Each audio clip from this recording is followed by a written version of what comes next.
অভিনব প্রতিশ্রুতি দিয়েছিল যে এবার সেও উপহার দেবে, সবার থেকে আলাদা হবে সেটা।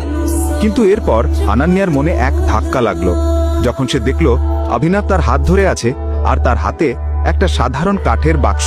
এটা কি অভিনব? অন্তত বাক্সটা গিফট র্যাপ করাতে পারতে। আরে আমি তো র্যাপ করাতে চাইনি, আর সময়ও ছিল না। যাই হোক, থাক, বাক্সটা কেমন দেখাচ্ছে তাতে কি আসে যায়, ভেতরে কি আছে সেটাই তো আসল ব্যাপার, তাই না? এবার যখন সবাই ভাইয়াকে উপহার দিতে শুরু করবে, ওই বাক্সটাও সেগুলোর সাথে রেখে দিও। আমি আর কোনো নাটক চাই না, আমি ক্লান্ত। ঠিক আছে, যেমন বলবে। সানি সিং এর বিশ্বস্ত বন্ধু চিরাগ সবকিছু লক্ষ্য করছিল, আর অভিনবকে অপমান করার এই সোনার সুযোগটা সে হাতছাড়া করতে চাইল না। এখন বেকাররাও পার্টিতে আসবে। চিরাগ, অভিনব আমার স্বামী, সাবধান যদি ওকে অপমান করো।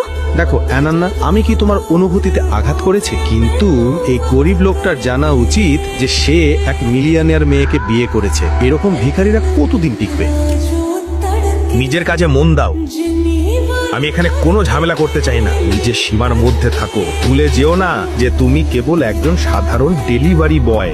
অনন্যাকে বিয়ে করেছো বলে আকাশে উড়ছো? আমি যতটা ওটেজো হতে চাই ততটাই হব, কিন্তু আমি তোমার থেকে অনেক ভালো। আমি সেই লোক নই যাকে বিয়ার কোম্পানি আবর্জনার মতো অফিস থেকে ফেলে দিয়েছিল। ব্যাপারটা একেবারেই উত্তপ্ত হয়ে উঠেছিল। চিরাগের শহরের বড় বড় গুন্ডাদের সাথে অনেক সম্পর্ক ছিল, কিন্তু তবুও সে চিরাগের সাথেই ঝামেলা পাকালো। সব শেষ। আজ রাতটা অভিনবের জন্য ভালো যাচ্ছে না। এটাই তার প্রাপ্য ছিল। সিং পরিবার চাইছিল অভিনব মার খাক। মুহূর্তেই চিরাগ ঘুষি মারার জন্য হাত তুলল, আর অভিনব সঙ্গে সঙ্গে তার হাত চেপে ধরল।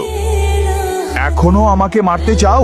আমি তোর রক্ত খেয়ে ফেলবো। চিরাগ যখন শোলে সিনেমার সেই পুরনো ডায়লগ বলল, অভিনব তার হাত এমন ভাবে মোচড় দিল যে চিরাগের অবস্থা খারাপ হয়ে গেল, আর ব্যথায় চিৎকার করতে লাগলো। তুমি আমাকে এতটাই ঘৃণা করো, তাই না? যদি আমার হাত তোমাকে ছোঁয়ায় তাহলে এখন তুমি নিজেকেই ঘৃণা করবে। নিজের শক্তির ফলাফল দেখে অভিনব নিজেই হতবাক। হঠাৎ তার এত শক্তি কোথা থেকে এলো? এটা কি আকরামের দেওয়া ক্যাপসুলের প্রভাব? এদিকে চিরাগ মাটিতে গড়াগড়ি খাচ্ছিল ব্যথায়। এটা তুমি নিজেকে কি ভাবো? আজ সানির জন্মদিন, আনন্দ করার দিন। অভিনব রাগী চোখে হারদেবের দিকে তাকালো। যদি আজ তোমাকে মেরে ফেলতে না পারি তবে আমার নাম চিরাগ ওবেরয় নয়। এটা বলেই চিরাগ ফোন বের করে একটা নম্বর ডায়াল করলো। অভিনব এতদিন হারদেবের সব অপমান সহ্য করেছে, কিন্তু এবার তার সহ্যের বাঁধ ভেঙে গেল। অনন্যা আর আমি বিয়ে করেছি 2 বছর হলো। তুমি কোনোদিন আমার অবদান দেখোনি। তুমি সব সময় আমাকে অপমান করেছো, হেয় করেছো। আমি এই চটটা সব সময় মনে রাখবো। আর যে কুকুরটাকে তুমি 2 বছর ধরে পালছো সে আজ যাচ্ছ, আর হ্যাঁ, সে ঘেউ ঘেউ করছে না, কামড়াচ্ছে। যদি তুমি চাও আমি আবার তোমাদের বাড়ি ফিরি, তবে সানিকে আমার কাছে ক্ষমা চাইতে হবে, তাকে আমার পায়ে পড়ে নাক ঘষতে হবে। চুপ করো একেবারে। অনন্যার চোখ অভিনবের ওপর স্থির ছিল।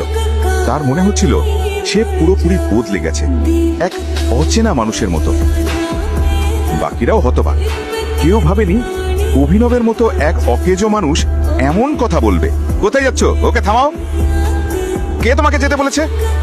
এখানেই থাকো আর দেখো তোমার কি দশা হয়। চিরাগের কথা শেষ হতেই রংরেজ রেস্টুরেন্টের বাইরে একাধিক গাড়ি হঠাৎ থেমে গেল। অভিনবকে মারার জন্য চিরাগ শহরের সবচেয়ে ভয়ঙ্কর গুন্ডা ইরফানকে ভাড়া করেছিল। ইরফান আর তার লোকেরা ভেতরে ঢুকতেই চিরাগ বলল, ইরফান ভাই, অবশেষে আপনি এলেন। বলো চিরাগ, কি ব্যাপার? কোন আবর্জনা পরিষ্কার করতে হবে? ও, ওই আবর্জনা। ইরফান ভাই, তো তুই আমার ভাইকে মেরেছিস? এক কুকুর যদি সারাদিন ঘেউ ঘেউ করে তাকে কি শিক্ষা দেওয়া উচিত নয়? ছেলে, তুমি তরুণ, তোমার রক্ত গরম, আমি বুঝি, কিন্তু জানো কি, আমাকে এভাবে কখনো কেউ কথা বলেনি। অন্যরা তোমার সাথে কেমন কথা বলে তাতে আমার কিছু আসে যায় না। তুমি যদি আমার সাথে এভাবে কথা বলো তাহলে ভীষণ অনুতপ্ত হবে।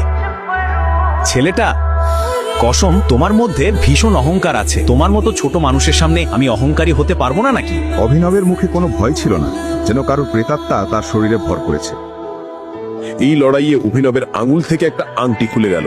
সেটা গুড়িয়ে ইরফান ভাইয়ের পায়ের কাছে গিয়ে থামল। যখন ইরফান ভাই আংটিটা তুলল তখন মনে হলো যেন সে জ্বলন্ত কয়লার উপর পা দিয়েছে। সে সঙ্গে সঙ্গে অভিনবের পায়ে পড়ে গেল আর বলতে লাগলো, টাইগার, আমাকে ক্ষমা করে দাও টাইগার। আমি বড় ভুল করেছি। অভিনবের গোপন কি সবার সামনে ফাঁস হয়ে যাবে এখন? তাকে কি সবার কাছে নিজের আসল পরিচয়